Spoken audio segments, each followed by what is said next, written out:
Halo, tes. Suara Pak. Oke.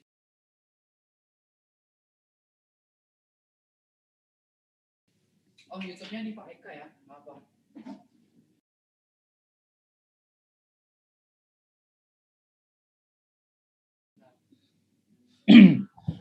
Nanti tes suara Pak Charles sama suara Sisi ya.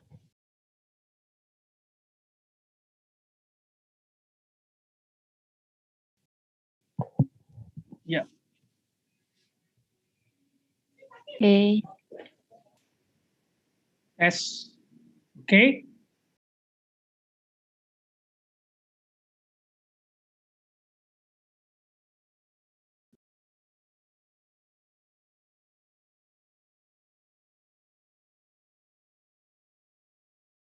Ada jelas.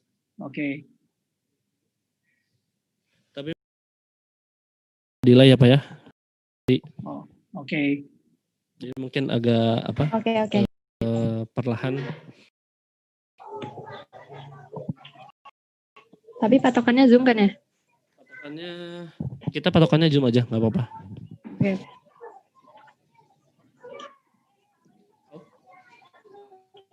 Sudah harus share screen belum ya?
Dana. I will be your host for today. Our topic today is the design thinking approach to business. We are we are honored to be able to discuss with our speaker, of course, Mr. Charles Fu. But before we start the webinar, I'd like to explain our agenda today. We will start the session with the opening from our moderator, yes, Quincy, and then we listen to presentation from our speaker, Mr. Salesfo. Afterward, we will move to Q&A session. So far, for the participant, feel free to ask question.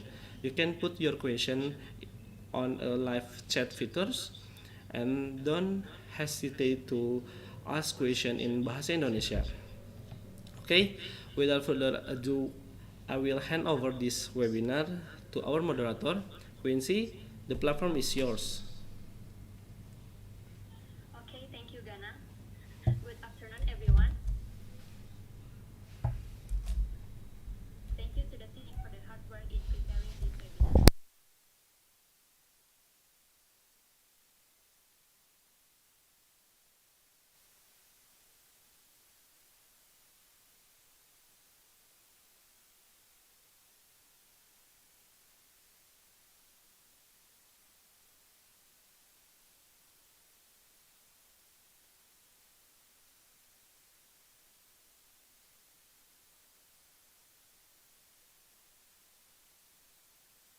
A human-centered core.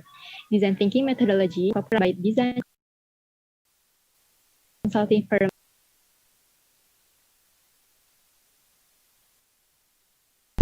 Good afternoon.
Gak ada suara.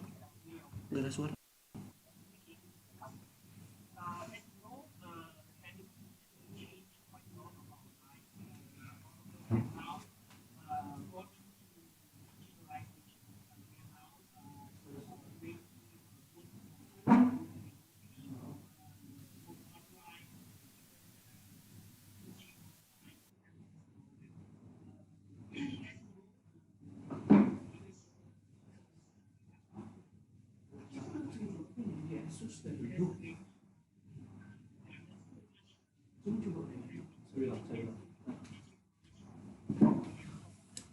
Sorry, Pak Charles.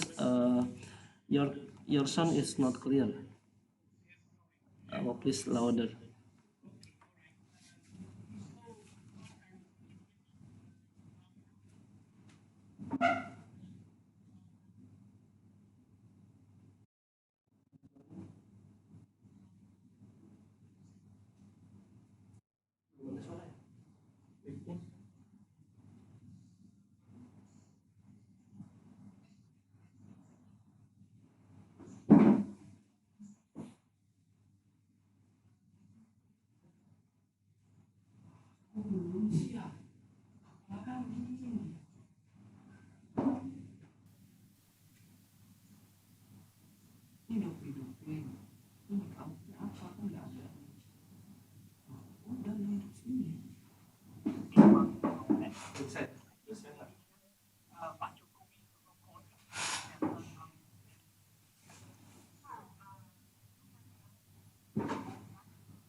is it a more disciplined thought process? Is it something that we are trained to actually think through a sort of a process whereby we have to say it is moving from here to here. There is an element here. There's a concept here. But if you look at it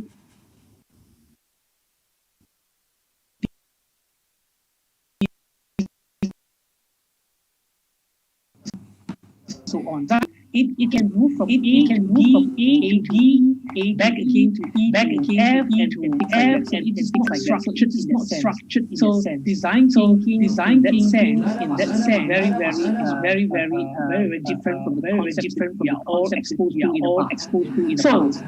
So my first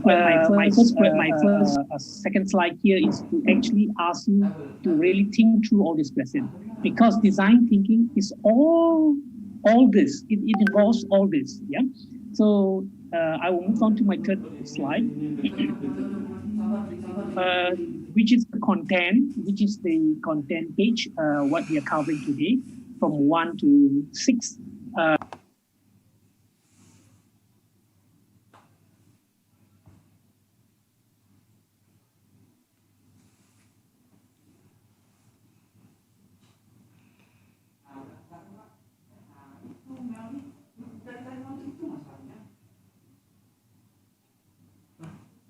Sorry, Mr. Charles. We have problem about sound. Maybe we we will start again, Pak Charles. Sorry to say.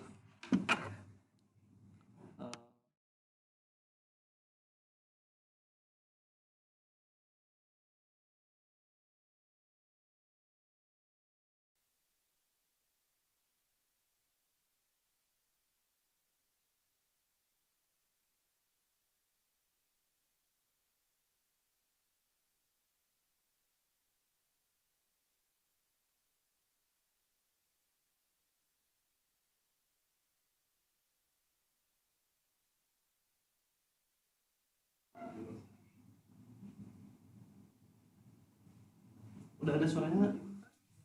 Yes, Pak Charles. Your voice is clear right now.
Masih nggak ada suara.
and is it only meant for creativity, designers, and stuff like that?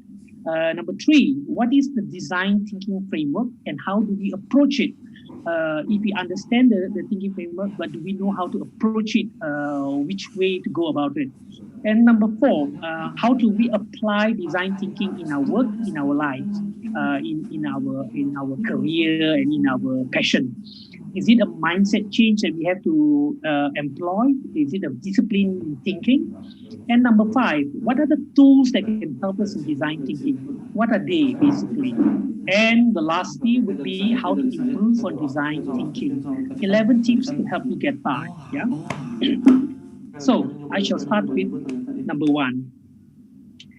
Design thinking, as you know, is an ever-growing important tool in today's dynamic business world, especially in the digital world. Not so much yet in the traditional side, but they are catching up, they are learning, and they are following because they do not want to be left behind. Basically, design thinking has got five key steps. If you look at some of the internet coverage on design thinking, some says six, some says it's even more. People expand on it, but initially the formula is started off on design thinking is actually based on the five concepts, which is empathy, definition, ideation, prototyping, and also testing. So these are the five basic core pillars of design thinking. Now, design thinking, as you know, is something. It's a discipline. I would say it's still a disciplined thought process, but yet it is not linear. Meaning to say, although it's a disciplined thought process, you understand that you have to have these five core pillars that you have to answer and do, but it doesn't mean that you have to start first with empathy and then you move on to what we call the next following step in empathy, ideation, and so on like that. But in the actual design thinking, the team can run parallelly across, meaning to say that one team can start with maybe the ideation first, another team can start with empathy first, and then another team can be starting with the testing of the prototyping stuff first. So it need not necessarily means that we have to start with A and then we move on to B. Because solving actual business problems need not always start with the A and the B, which in school we are taught that we have to start with A and then we move on to B and then we move on to C. But in today's creative world, in today's problems, sometimes the problems present to us not in that way. Sometimes we have to start from the back first and then say what is wrong with our product? Why is people rejecting our product? We have to look at it from there and then we work backwards or we work from the front. So design thinking is a beautiful way of thinking how to resolve problems. It is also an ideal way to start how to think outside the box.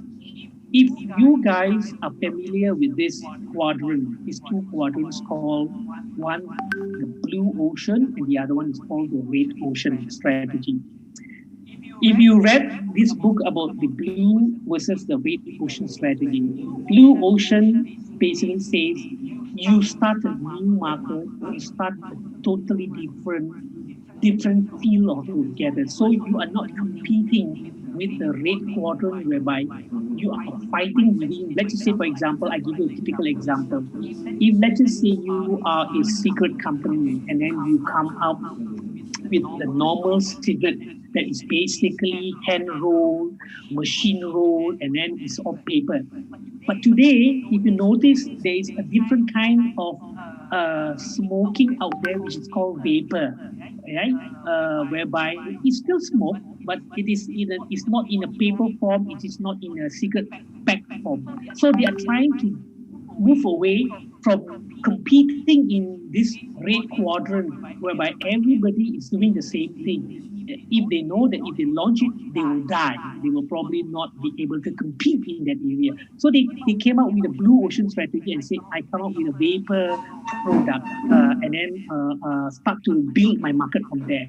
So design thinking is all about that. It's about creating something unique, creating something different, creating something that is not yet in the marketplace. So it is understanding the market very well before you can actually create all those things. Yeah. So I shall move on to my third slide. Design thinking. Why is design thinking important now? If you look at design thinking, number one, it says that you have first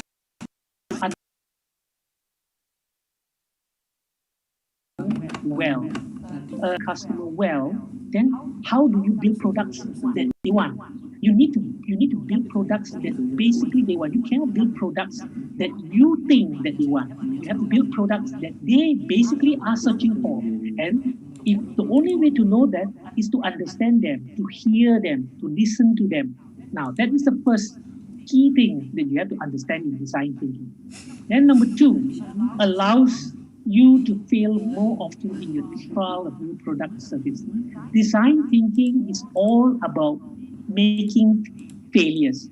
You must be brave enough to commit failures. You must be brave enough to do trial, to do experimentation. Even if it's not ready yet, you test it out in the market and see what the feedback is on your product.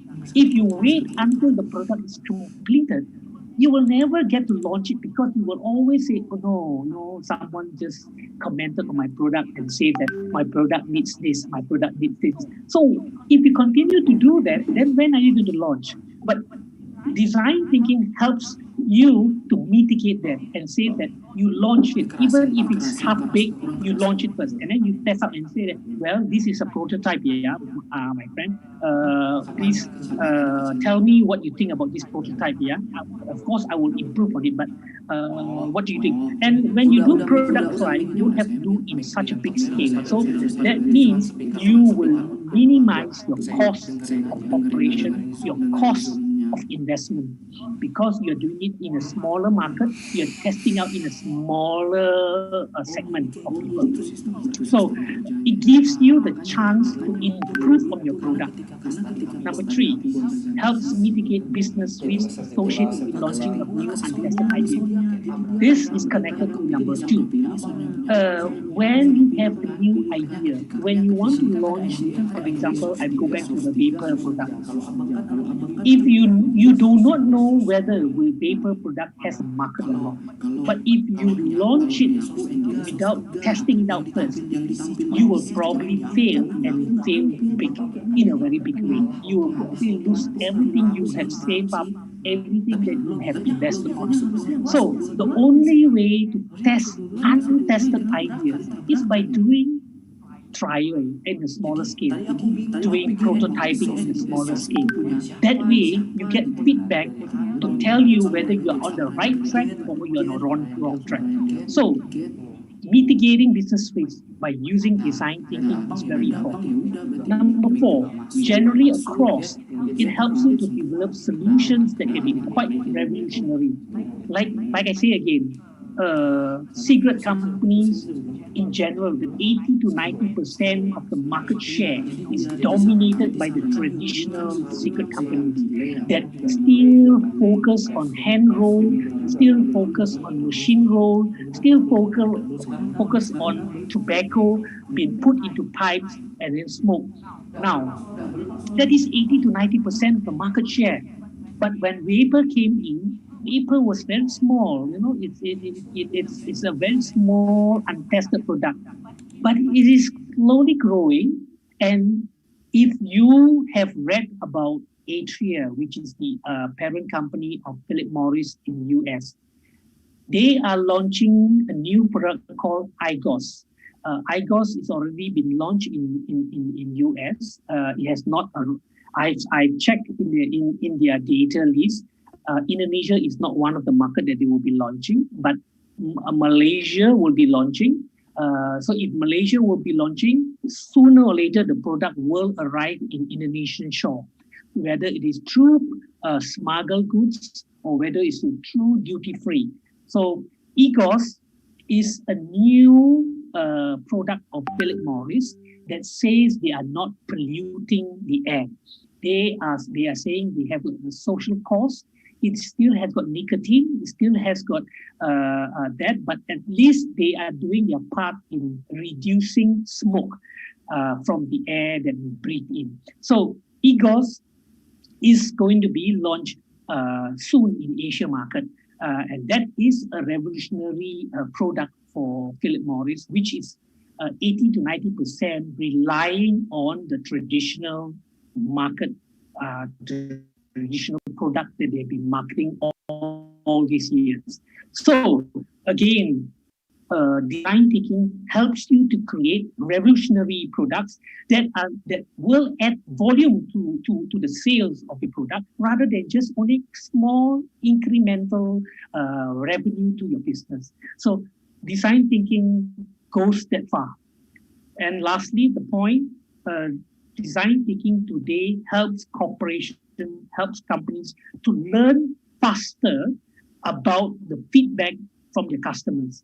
They are able to very quickly address all the problems that they are facing in the market by people complaining about certain products. So they cut corners. They do not have to do very tedious, very high cost R&D nowadays. So they can do very quick prototyping, testing the product and grow much more rapidly.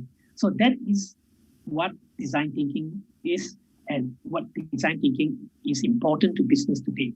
Now, second topic, I'll move on, which is the purpose. What is the purpose? What is the objective of design thinking? How can it really help us? Okay, the purpose of design thinking. Some of you, like me, I'm from the baby boomer era. Most of you are from the millennial age. You probably may have heard of Sony Walkman, may not have heard of Sony Walkman, but Sony Walkman was during my days was the product lah. You will see people going around the street wearing headphones and then carrying Walkman at their waist belt. Yeah, so they are very proud walking around hearing music that is recorded, but they are still listening to either what we call a cassette form music. Then came iPods. iPods were digitalized music. They are on cloud. You can just download it from there. You do not have to buy any more cassettes. Your cassette will be faulty and then starts to roll in your Walkman. Then you have to slowly pull them out slowly because it got damaged. So the purpose of design thinking is that they moved away from making people want things, which is the Sony Walkman of this day. People jump onto the bandwagon and basically say, I want Walkman. So the more Walkman you have, the more they will buy different kind of Walkmans and stuff like that. But you got to do the way Apple has done it, and that is making things people want and keeping it very small, very handy, very nice, sleek design, very fashionable, and it looks cool to keep it in. That is why people want it. That is why Apple can grow so fast and become such a big giant company. So again, the purpose of design thinking is moving away from making people want things to making things people want. Remember that you got to make things that people want. Don't make people buy things. That is consumerism. Make them want to want your product. They will die for your product. That is the main reason of why design thinking is important. Next, design thinking rationale. Design thinking is a process. Like I say, it's a process. It's just a creative process in problem solving. Why is it a creative process? Because it takes the human nature into consideration. What is the key driver of why this particular person wants to buy something? It is human-centered. It is human involvement that is matters before you design something. So you do not design something in silo. You do not design something that you think that the market wants, but it is something that is based on a real truth that is what the consumer wants. Now, it encourages organization now to focus on people. We are not selling products. We are selling emotional products. We are selling things that people wanted. A lot of times people think that people buy is because of rationality. It is not.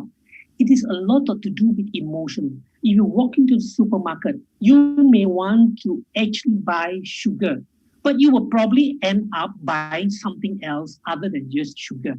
So it is an involvement, the buying journey, the consumer journey into a shop, into a store, is a lot to do with emotional attachment to a particular thing.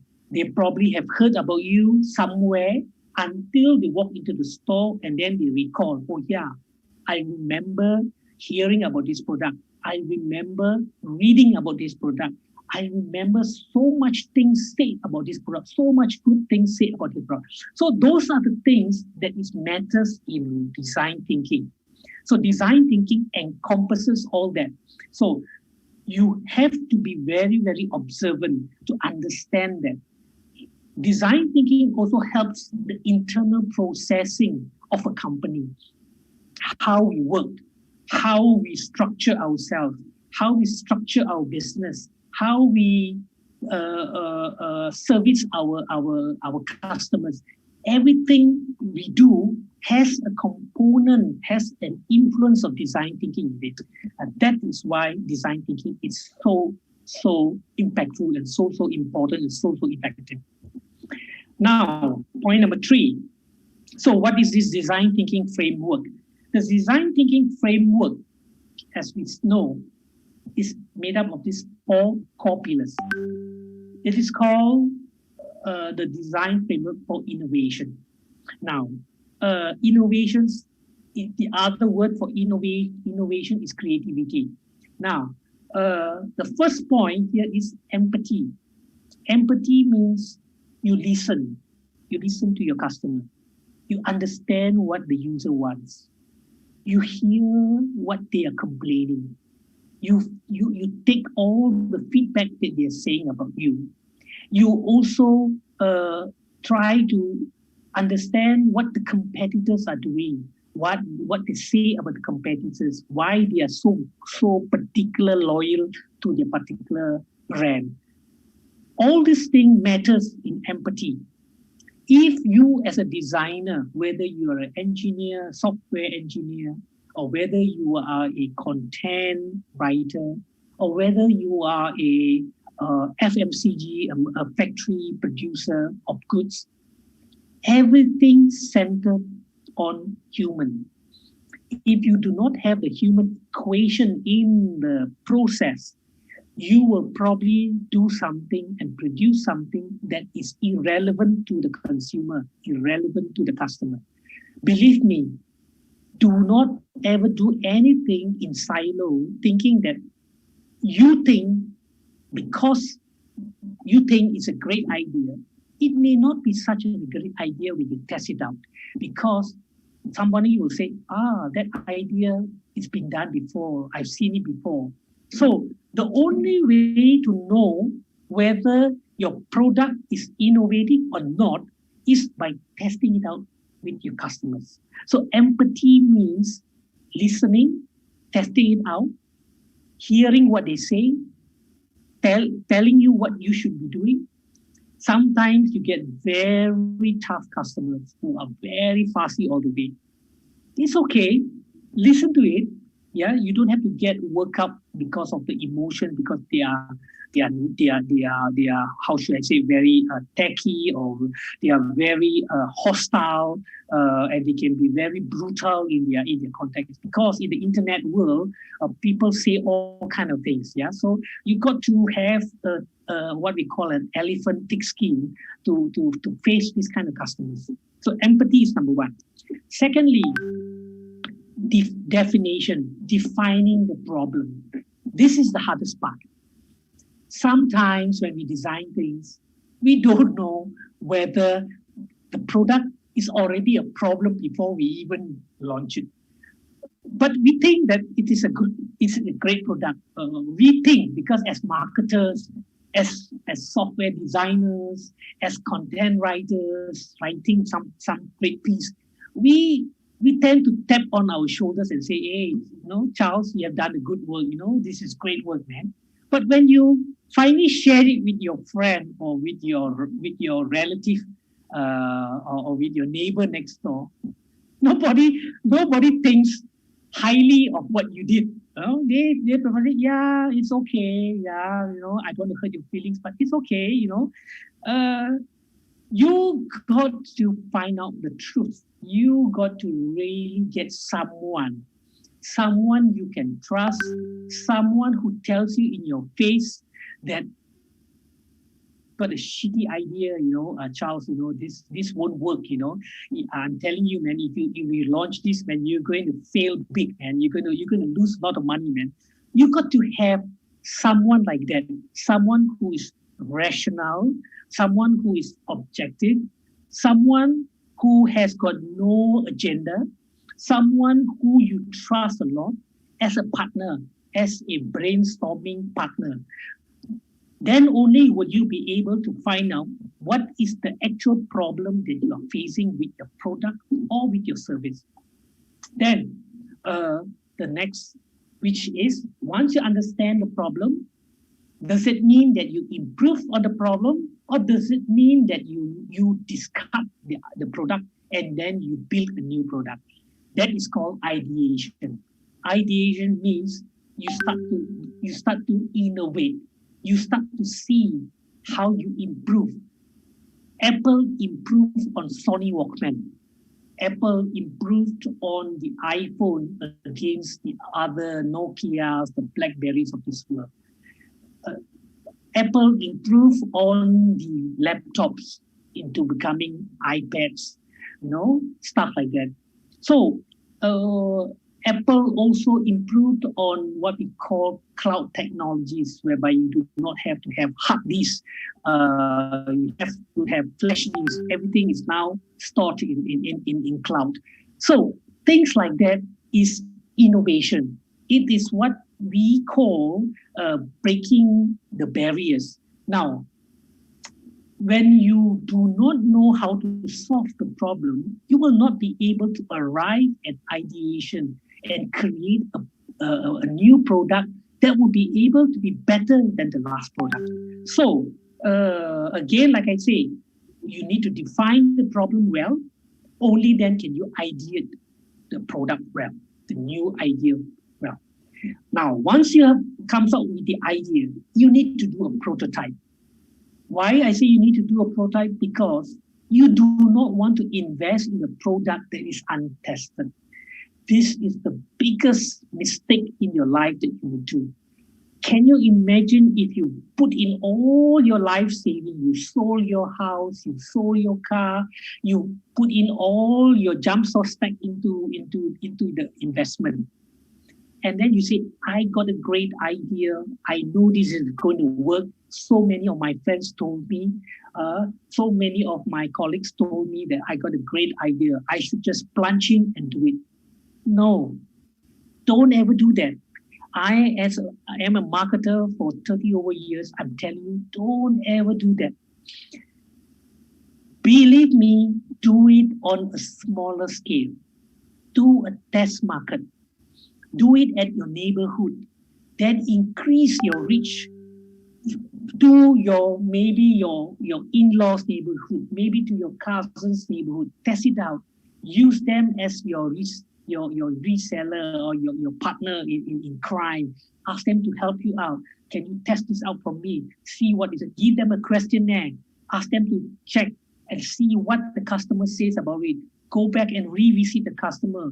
Once you have improved on the product, go back and ask the customer and say, well, Mr. A, what do you think? I've improved on this based on your comments. Do you think it's good enough now for you? Then he will say, yeah, I think it's better than the last now. But I think this area still needs a bit of fixing. The more you collect comments like that, the more you will improve, the less mistake you will do. By the time you have covered all your bases, you will have a product that is ready, at least if it is not 100% ready, it is at least 99% ready for the market. Then, only then, can you invest in a big way. You can find investors, you can get a bank loan and whatever, and then you invest in the product. Because you have already overcome the prototyping, the testing stage. Then when you test it out, you launch the product, you then see what the market say for you. And then you listen, you go back again to defining the problem, you hear again what the customer says. It's a cycle. It is not a dead end. It does not go stationary and say it stops there. Product cycle goes round and round and round. It helps you to improve. If you become stationary, if you stop innovation, you will die in your tracks. So never stop innovating. Innovation is key to your survival of any product, any service you are doing. Yeah. Next, how do we approach design thinking? Like I say, the process is iterative. It is repetitive. You repeat and repeat and repeat. It sounds boring, but I tell you this, in marketing, it's like that. You repeat, you do things, you go back again and do, can I do it better? Can I do it much, much better than the last time? If you continue to have that kind of mindset, I'm telling you, will be able to go very far in creating products, in creating services that the market wants. And design thinking is not linear. It does not move from A, B to C. It is not sequential. It is never sequential. It is never from A to Z.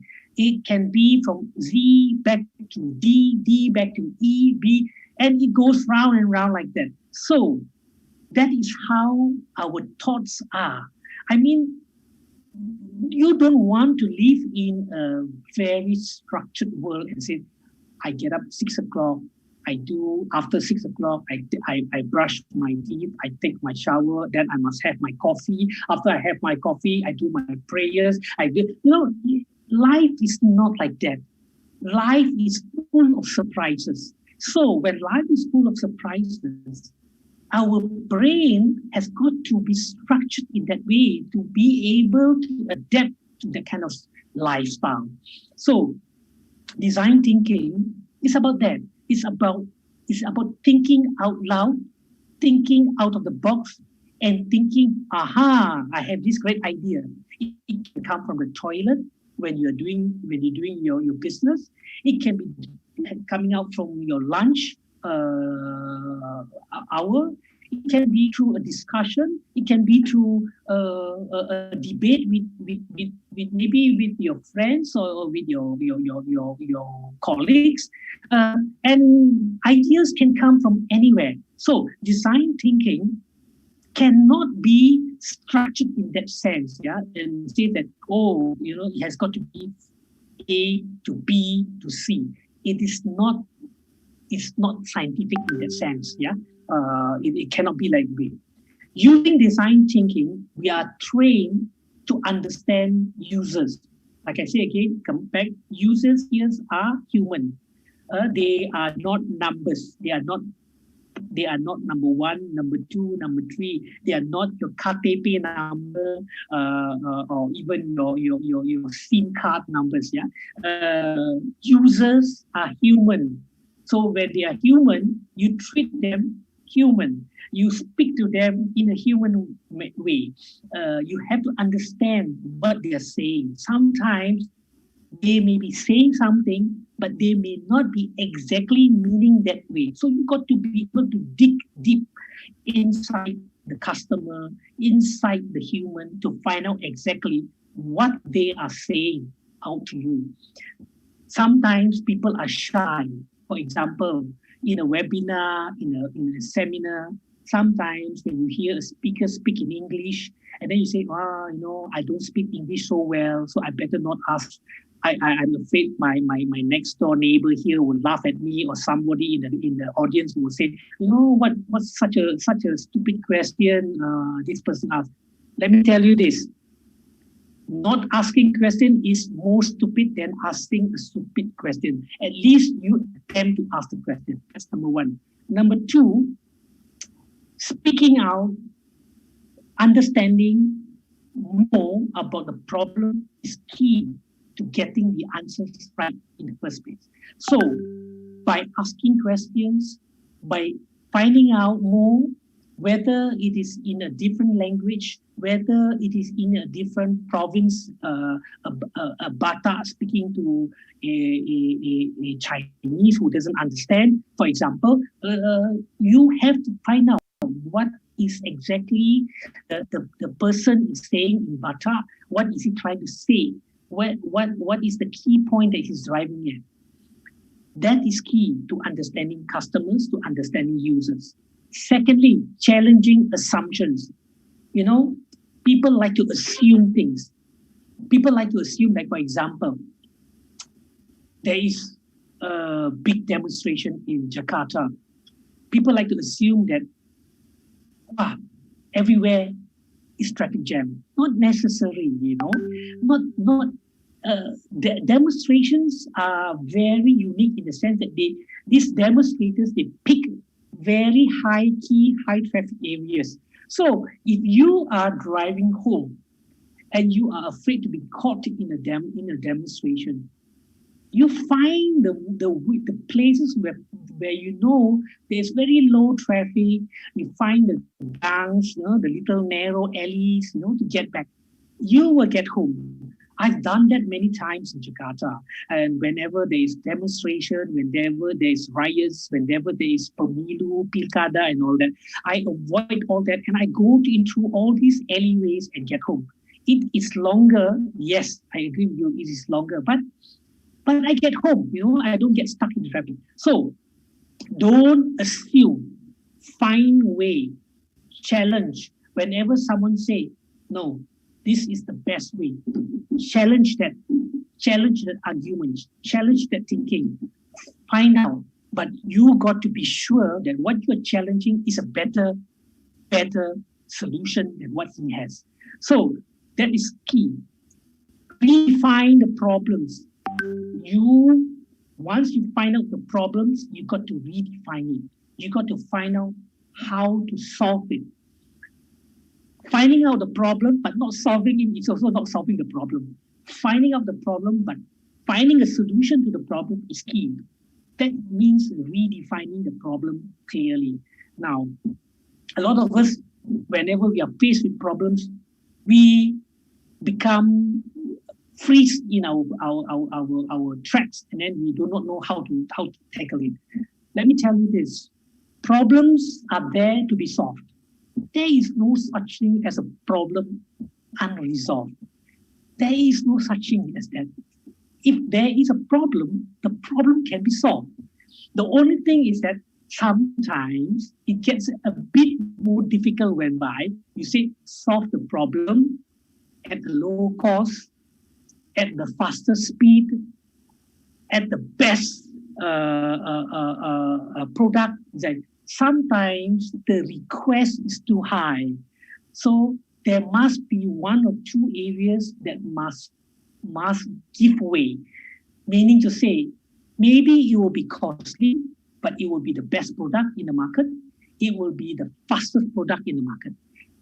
Maybe it will be the slowest in to be launched, but it will be the cheapest in the market and it will be the best in the product. So sometimes you can't answer all the requests given to you, but you have to try to attempt to answer all that first.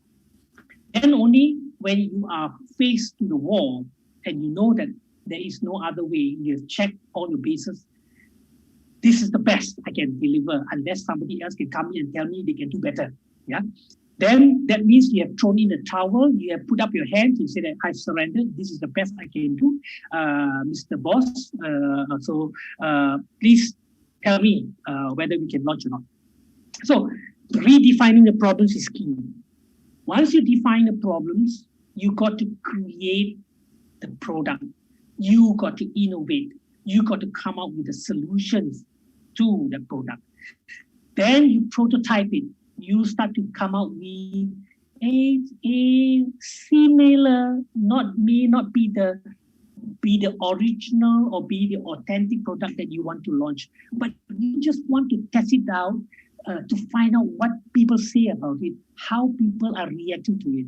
So do prototyping at a small scale so that your costs are low, and then test it out. These are the 5 key pillars to do. The tools they use in thinking pillars: the empathy, the definition, the ideation, prototyping, and the testing. That defines design thinking. How to apply this in your work, in your life, in your product, and in your service. Does it require a mindset change? Yes, it does require a mindset. Is it a disciplined thinking? Yes, although it is not linear, it is repetitive stuff, but it is a disciplined thinking. Meaning to say, you always put people like the user in mind. That is a disciplined thinking. You always test it out. That is a disciplined thinking. But it doesn't mean you have to follow from A to B, B to C.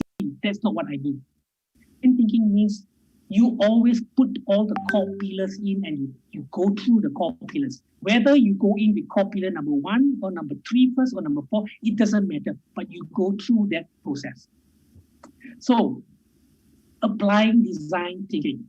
Here are the 10 steps that you can follow to apply design thinking in your work or in your life. Start small. Sometimes we get too excited to start big.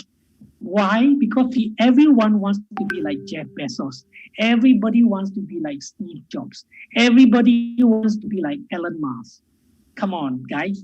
They also took time to build their empire.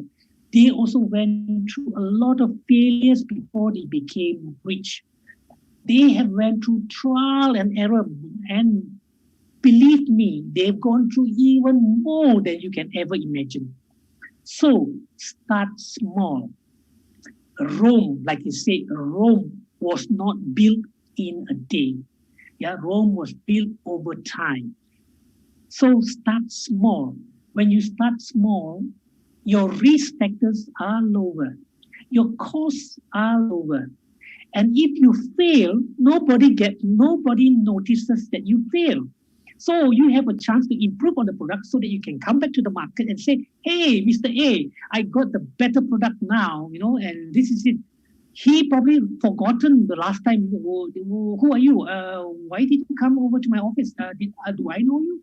I mean, when you are so small, nobody notices. But when you are big, when you are a giant like a Jarom, like a Sambona, when you fail, everybody will notice. Everybody will laugh at you.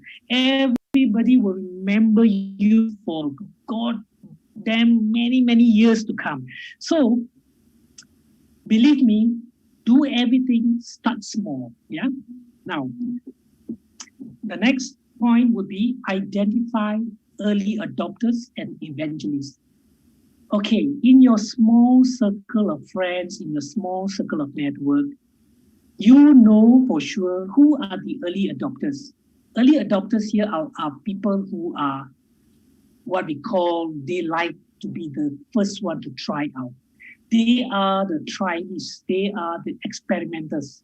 So these are the people who, like, for example, if there is a new product that IGOS from Philip Morris has been launched in Malaysia and it's not yet in Indonesia, this guy will fly to Malaysia to buy it. This guy will probably order from the US from Amazon website to Indonesia.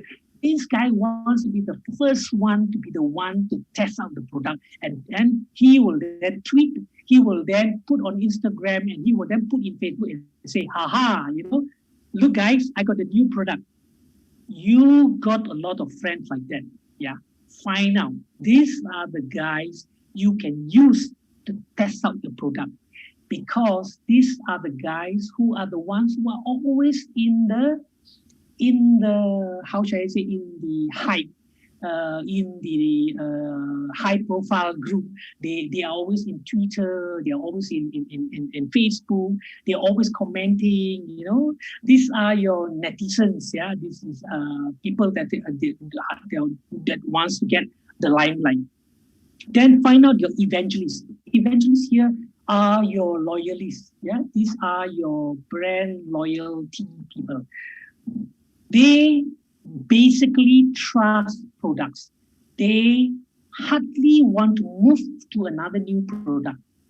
You got to have them as another. Like, why is it important? Because their comments against your product versus their product will give you an idea of where you need to improve on your product. Because if you need to win them over, you need to give them those things that they are looking for in their product into your product. So that matters very much. You need to have the early adopters, the trialists, and you also have to have the loyalists behind you. This group you need to have when you are testing product, when you're prototyping. Third, avoid silos by department team.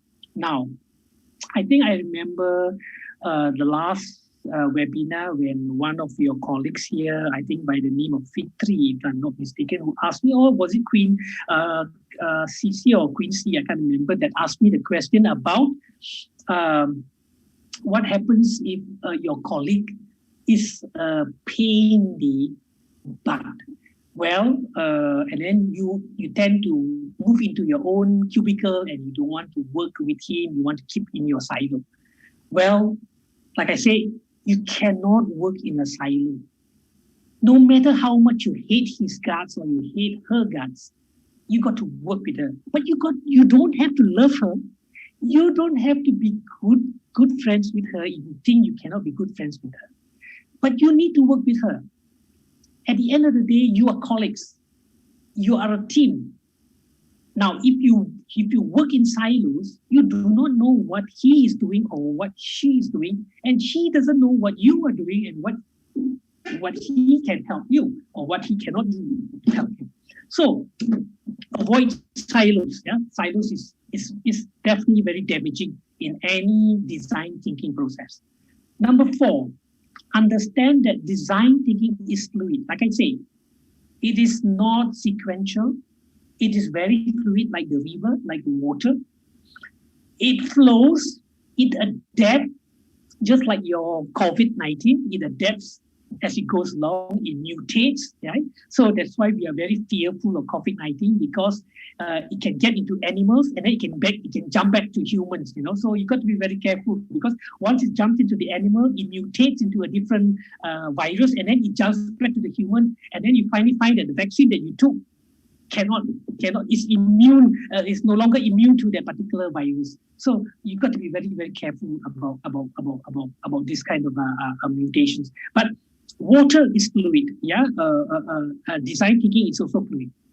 Now, identify how you would measure success. Now, a lot of us, maybe a lot of marketers, marketers normally like to measure stuff. I don't know about engineers, I don't know about artists, content writers, but a lot of people don't know how they should measure. How I have a lot of clients that have also asked me things like, Charles, how do you measure this? I mean, we can't really measure this, I say, everything is measurable. Everything is measurable, but don't expect it to be 100% accurate. But everything is measurable. There are certain things that can be measured almost to the 99% accuracy using data and all that. But there are some that can basically not be able to be measured, but you can only use what people say, what people tell you about, comment about this and that. So, but that is again based on certain number of people. But it is also a number. So number means measurable, although it is not accurate. So those are the things that you need to. Those are the things that you have to really make sure that you put into place a measurable a yardstick to measure your program or your product or your service. Then number 6. Mr. Charles, Yeah. sorry, could you please to speed up your slide because our time is running out. Okay, sure. Then you got to, I got to move very quickly. You got to visualize your problem. You got to visualize your problem, and then you got to challenge your common assumptions. You got to reverse your thinking. You cannot be, like I say again, in the dinosaur age, in the traditional mindset. You got to be open to everything, empathize with your audience, feel for your audience, and embrace risk and failure. Do not be afraid of failure. Yeah. Next, design thinking is halfway between both analytical thinking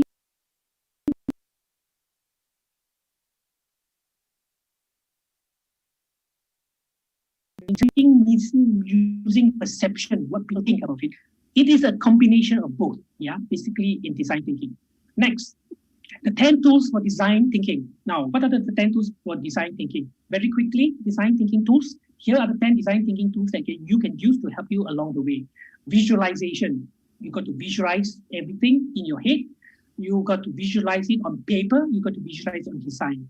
You got to experience it. You got to do a mapping. You got to experience it, what your customer says about it.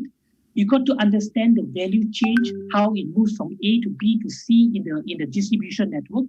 You got to do a mind mapping of how the product expands from one to another and to another. You got to do rapid concept development. That means do very quick prototyping. Yeah. You got to do assumption testing. So you do early testing. Yeah. Just to get the feel of what people think about it.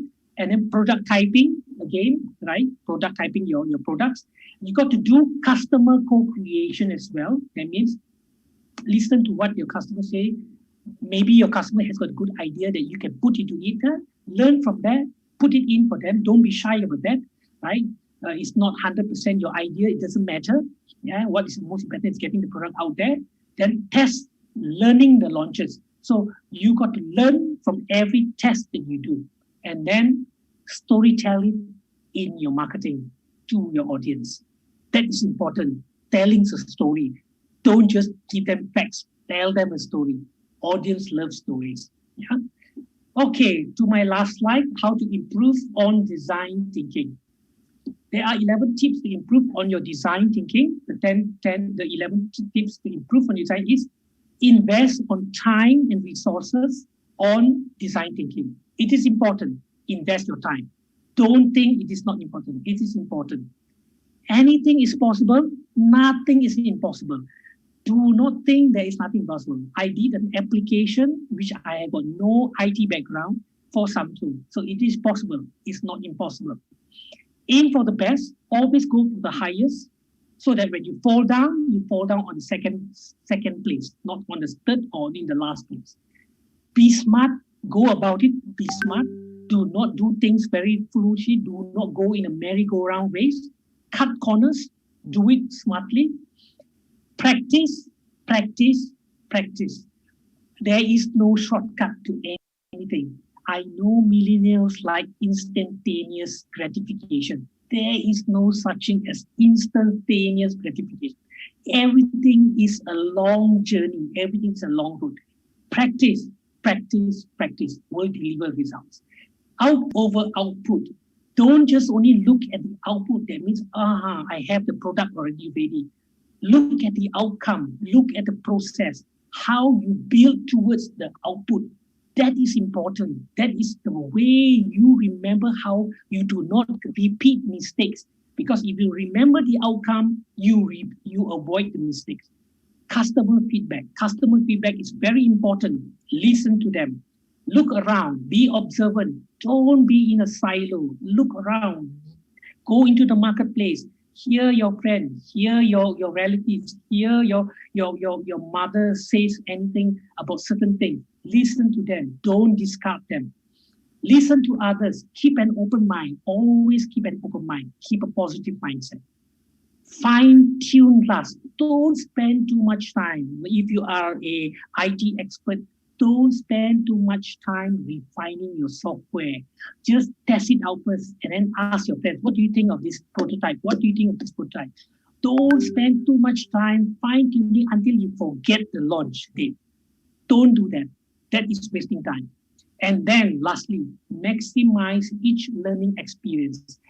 Every experience is a journey. Learn from it. Every key learning is important. Learn from it. Yeah, that is last. So thank you. Thank you for having time spent on this. This is my last slide. Over to Quincy. Okay, thank you, Mr. Charles, for the explanation. We're now opening our Q&A session. We have received some questions from the participants in our live chat feature.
the market, then what happens? I lost 165 million, right? So never ever do that, Pak Eka.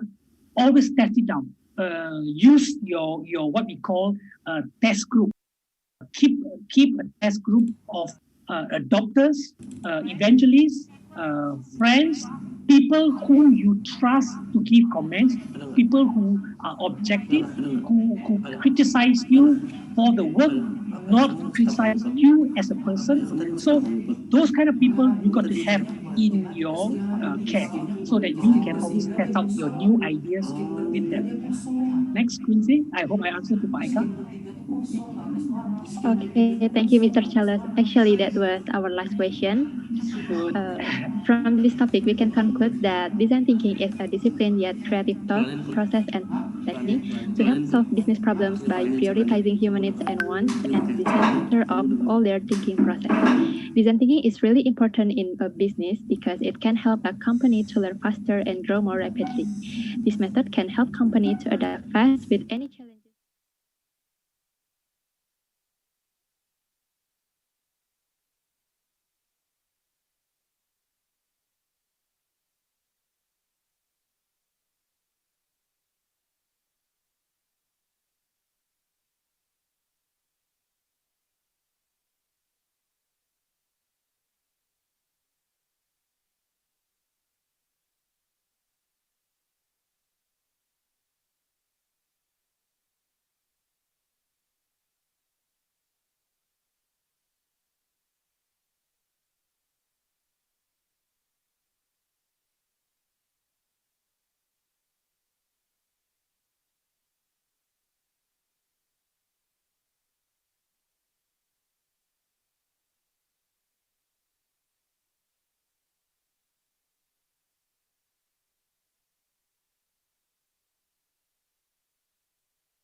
On our next webinar. All right. So And shall I leave, or is there anything else? no, thank you, Mr. Charles. Okay, thank you very much, Quincy. Thank you very much, Ghana. Thank you very much, Pak Eka. Thank you, everybody. The 15 participants, I don't know your names, but thanks for joining. Bye. Bye. Thank you, Mr. Charles. Yeah. Thank you to all participants for taking the time on today's webinar. And I'd like to remind you that we have another webinar coming up in the next 2 weeks. Another awesome speakers. I think that's all from us. Stay safe and stay healthy. Have a nice day and see you on the next webinar.